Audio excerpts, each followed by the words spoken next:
Hüseyin, Haydar bu işi kan davasına çevirecekmiş.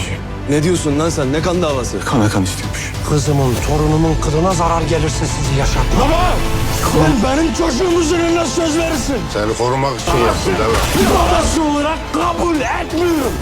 Yeni bölümde tamamen dengeler değişiyor. Yavuz, Bala'nın etrafındaki tuzağı adım adım daraltırken attığı her hamle bu hikayenin trajik bir sona doğru sürüklendiğini hissettirecek.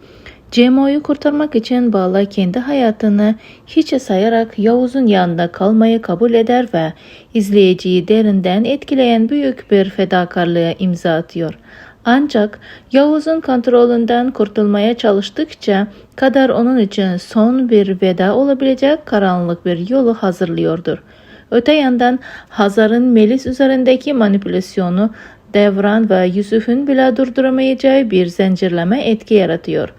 Aynı zamanda Zeliha bebeğinin geleceğinin zar zor sağlanan bir kırılgan barışa bağlı olduğunu bilerek ayakta kalmak için mücadele edecek.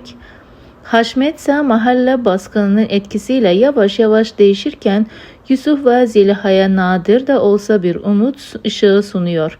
Peki arkadaşlar, sizler yeni bölümlerde neler düşünüyorsunuz? Bala gerçekten ölecek mi? Bir sonraki en büyük bedeli kim ödeyecek? Tahminlerinizi yorumlar kısmında bizlerle paylaşmayı ve kanalımıza abone olmayı, bildirimler tuşunu da açmayı unutmayın.